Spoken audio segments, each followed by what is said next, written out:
Hello বন্ধুরা, নমস্কার। খেলাঘরের আরও একটি রেসিপিতে তোমাদের স্বাগত। আজকে যে রেসিপিটা শেয়ার করবো সেটা কি বলতো, আমি এই মাছটার প্রতি ভীষণভাবে অবসেসড, আমার কিছু করার নেই। তো আজকে পুনরায় আমি বানাতে চলেছি এই যে সাইডিং মাছ। আজকে এক পিস এনেছি। আজকে সাইডিং মাছটাকে না অন্যভাবে রান্না করব। আগের দিন তো তোমাদের সাথে শেয়ার করেছি বেগুন দিয়ে রান্না করেছি। আজকে এই ব্যক্তিকে আমি রসিয়ে কষিয়ে ধনেপাতা আর টমেটো দিয়ে রান্না করব। তো কিভাবে রান্না করছি, কোনো মশলা না, জাস্ট ধনেপাতা টমেটো দেবো, আর কিছু দেবো না। কিভাবে রান্না করছি দেখতে হলে কিন্তু দেখতে হবে পুরো ভিডিওটা। তো দেখতে থাকো। চলো মাছটাকে আগে কেটে নিই। কেটে নিয়ে তারপর তোমাদের সাথে কথা। মাছগুলো কিন্তু অনেক শক্ত হয়, তাই কাটার আগে কিন্তু একটু সাবধানে দেখে কাটবে, কেন কিনা হাত কেটে যাওয়ার সম্ভাবনা আছে। এবং এইখানটাতে কিন্তু মাছের পিঠের দিকে কিন্তু একটা দাঁড়া মতো থাকে, যেটা ভীষণ শক্ত হয়। ঠিক আছে, তাই কাটার সময় একটু সাবধানে কাটবে। মাছগুলো কেটে ভালো করে নুন হলুদ মাখিয়ে নেব, তারপরে সুন্দর করে কড়াইতে ভেজে নেব।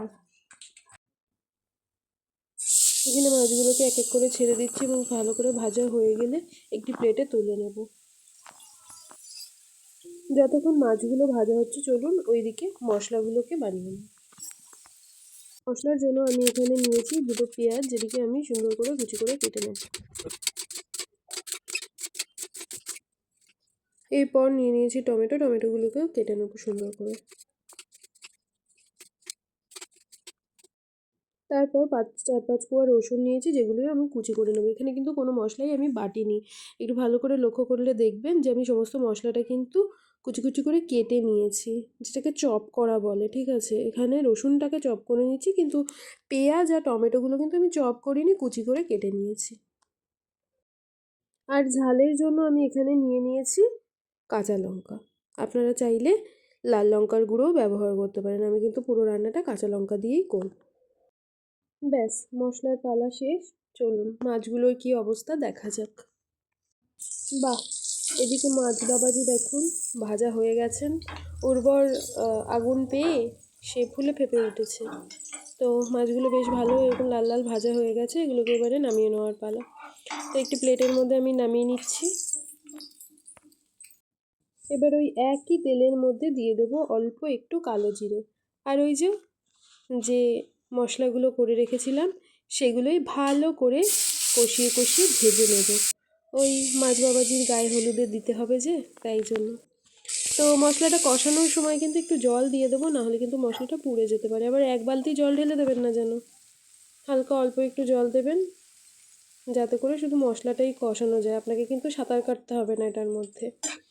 তো মশলা কষানোর সময় কিন্তু এরকম নাড়াচাড়া করতে থাকবেন, না হলে কিন্তু মশলাটা পুড়ে যেতে পারে কড়াইতে লেগে গিয়ে। আর যদি একবার পোড়া লেগে যায় তাহলে কিন্তু পোড়া কিন্তু ঠিক করার জন্য কোনো কিছু নেই, মানে কোনো টিপস নেই আমার কাছে।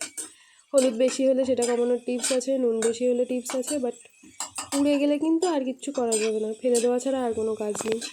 তো যাই হোক, বাতেলা বন্ধ করে এবার চলুন রান্নায় ফেরা যাক। তো এরকম হালকা ফ্লেমে এটাকে আলতো হাতে কষিয়ে নিতে হবে।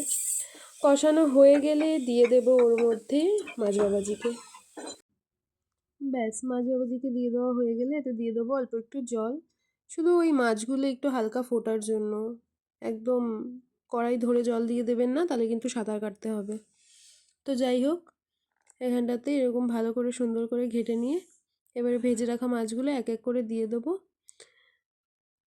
এখানটাতে মশলাটা একটু ফুটে আসলেও দিতে পারেন, আমি আগে থেকেই দিয়ে দিচ্ছি যেহেতু জলের পরিমাণ এখানে কম। তো দিয়ে সুন্দর করে নাড়াচাড়া করে নিতে হবে।